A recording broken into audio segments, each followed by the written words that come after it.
చూస్ country delight, live better. ఇప్పుడే country delight app ని download చేసుకోండి. బలూచిస్తాన్ లో ఏం జరుగుతుంది? ప్రపంచం మొత్తం ఇదే ఆసక్తిగా గమనిస్తున్నటువంటి పరిస్థితి ఇప్పుడు నెలకొని ఉంది. బలూచిస్తాన్ లో పాకిస్తాన్ ఆర్మీని తునకలు చేస్తున్నటువంటి పరిస్థితి. రోజుకొక వీడియో బలూచిస్తాన్ ఆర్మీ రిలీజ్ చేయడం సంచలనంగా మారుతుంది. తాజాగా గత వారం రోజుల్లో కొన్ని దాడులు జరిగినాయి.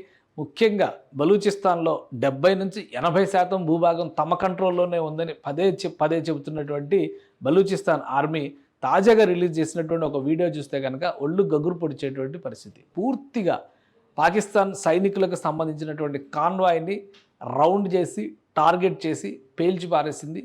దాదాపు 14 మంది సైనికులు ఈ ఘటనలో చనిపోయారు. వాహనాలకు సంబంధించి అయితే పెద్ద ఎత్తున విధ్వంసం జరిగిందని చెప్పని బలూచిస్తాన్ ఆర్మీ ప్రకటించుకుంది. దానికి సంబంధించినటువంటి తాజా దృశ్యాల్ని రిలీజ్ చేసింది. ఒకవైపు ప్రజా పోరాటాలు బలూచిస్తాన్లో జరుగుతున్నాయి, మరోవైపు బలూచిస్తాన్ని గుర్తించాలనేటువంటి డిమాండ్తో వివిధ దేశాల అధికారిక ఎంబసీల ముందర, వివిధ దేశాల్లో పాకిస్తాన్ ఎంబసీల ముందర ప్రధానంగా ఆందోళనలు చేస్తున్నారు బలూచిస్తాన్ సింపథైజర్స్.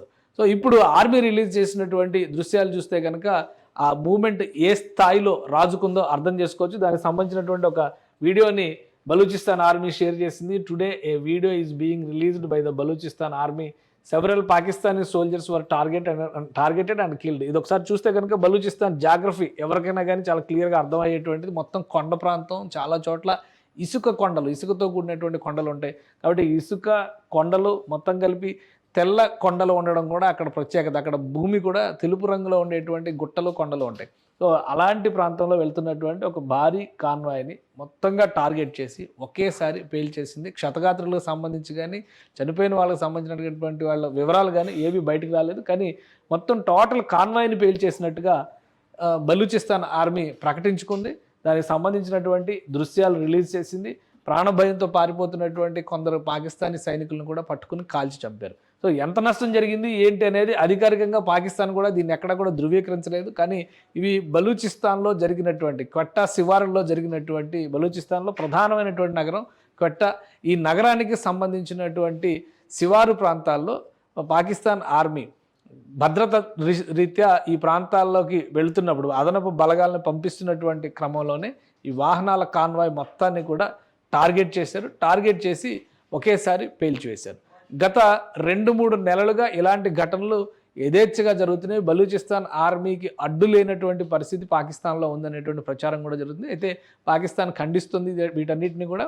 3 రోజుల క్రితం ఒక బలూచ్ జర్నలిస్ట్ని ఇంటికి వెళ్ళి పాకిస్తాన్ సాయుధ బలగాలు కాల్చేసిన తర్వాత ఉద్రిక్తతలు మరింతగా పెర్చిరెల్లుతున్నటువంటి పరిస్థితి ఉంది. సో శివారు ప్రాంతం క్వెట్టా నగరాన్ని ఆక్రమించుకునేటువంటి ప్రయత్నాల్లో బలూచిస్తాన్ ఆర్మీ తన గెరిల్లా యుద్ధ పరంపరని కొనసాగిస్తుంది. క్వెట్టాని కాపాడుకునేటువంటి ప్రయత్నాల్లో పాకిస్తాన్ సాయుధ బలగాలు ప్రాణత్యాగాలకు కూడా సిద్ధపడక తప్పని పరిస్థితి ఏర్పడుతుంది.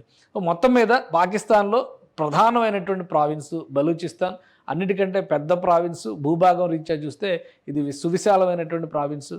జనాభా రీత్యా చూస్తే కొంత తక్కువ జనాభా ఉన్నప్పటికీ కూడా బలూచీలు ప్రత్యేక ఐడెంటిటీ కోసం దశాబ్దాలుగా పోరాటం చేస్తున్నారు. తమను బలవంతంగా పాకిస్తాన్లో విలీనం చేశారనేటువంటి వాదన మొదటి నుంచి వినిపిస్తున్నారు. అదే క్రమంలో పాకిస్తాన్ ప్రభుత్వం, సైన్యం పెద్ద ఎత్తున అణిచివేతకు పాల్పడుతుంది. హక్కుల ఉద్యమకారుల్ని మాయం చేయడం, వారి హత్యలు చేయడం, ఇది సర్వసాధారణంగా జరిగిపోతుంది అనేటువంటి ఆరోపణలు వస్తున్నాయి. పెద్ద ఎత్తున జరుగుతున్నటువంటి ప్రజాస్వామ్య ఆందోళనలు ఒకవైపు, ఆర్మ్డ్ స్ట్రగుల్ మరొక వైపు, ఇవి రెండూ కలిపి స్వతంత్ర బలూచిస్తాన్ ఆవిర్భవించినట్టేననేటువంటి ప్రకటన చేస్తుంది. ఇటువంటి దృశ్యాలు వచ్చినప్పుడు మాత్రం ఖచ్చితంగా పాకిస్తాన్ తీవ్రమైనటువంటి ప్రతికూలతను ఈ ప్రాంతంలో ఎదుర్కొంటున్నటువంటి సంకేతాలు అయితే చాలా స్పష్టంగా కనిపిస్తున్నాయి. సుమన్ టీవీలో మీ పర్సనల్ అండ్ బిజినెస్ ప్రమోషన్స్ కోసం కింది నెంబర్కి కాంటాక్ట్ చేయండి.